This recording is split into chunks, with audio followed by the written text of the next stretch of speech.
Question में ये जो दो स्टेटमेंट दिए हैं रिगार्डिंग थर्मल स्ट्रेस है, ये कहानी थर्मल स्ट्रेस को लेकर के सम टाइम लोगों में कन्फ्यूज़न रहता है, वही यहाँ पे दूर होने वाली है। पहला स्टेटमेंट रीड कर लिया जाए। कह रहे हैं when a rod lying freely is heated no thermal stress is developed. एक यहाँ पर हमने दीवार बनाई है और इससे हमने क्या किया, एक रॉड अटैच कर दी।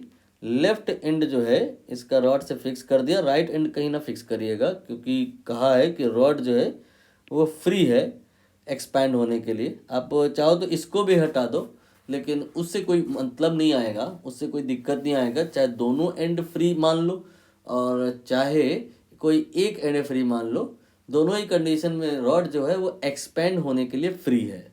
भाई ये अगर नहीं होगा तो जब ये एक्सपेंशन होगा तो सेंटर ऑफ मास मेंटेन रहेगा, तो इधर भी कुछ एक्सपैंड हो जाएगा, इधर भी हो जाएगा। बट इधर इसकी प्रेजेंस की वजह से ये जो दीवार है इस पे फोर्स लगाएगी और सेंटर ऑफ मास फिर ओवरऑल इसका जो है यू कैन से इस फोर्स की वजह से राइट में शिफ्ट होगा। वो इतना ज़्यादा हमारे लिए यहाँ पे रिक्वायर्ड नहीं है। रिक्वायर्ड यहाँ पर हमें सिर्फ इतना समझना है कि हम इसको यहाँ दोनों तरफ से दीवार लगा करके फिक्स नहीं करेंगे, क्योंकि अगर जो कर दिए तो फिर यहाँ पर रॉड एक्सपैंड होने के लिए फ्री नहीं रहेगी। या तो दीवार में छेद हो जाएगा, या हो सकता है रॉड मुड़ जाए, या हो सकता है थर्मल स्ट्रेस आ जाए।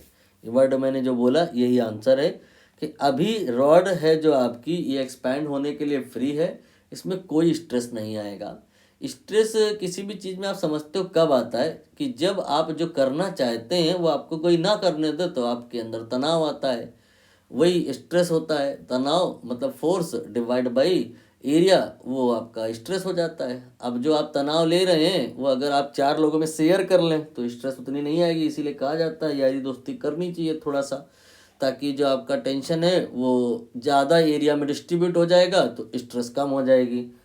ये थोड़ी सी मैंने साइकोलॉजिकल बात भी कर ली, मैसेज आप तक मेरा पहुंच गया होगा आई होप।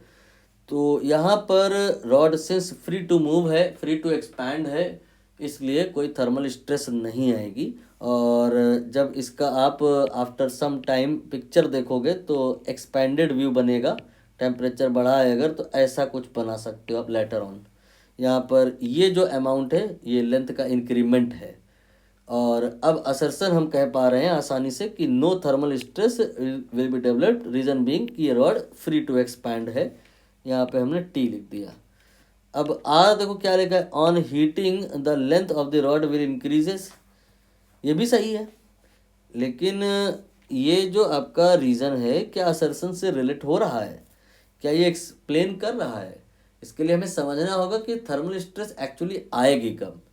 अगर हम यहाँ पर एक और दीवार मानते इस प्रकार से कि ये जो रॉड है इसको ये जो एक्सपेंशन हुआ है इसका मौका ना मिलता, तो फिर क्या होता, इसके अंदर स्ट्रेस आ जाती। तो स्ट्रेस आएगी कब, जब यहाँ पर हम इसको दोनों तरफ से फिक्स कर देंगे।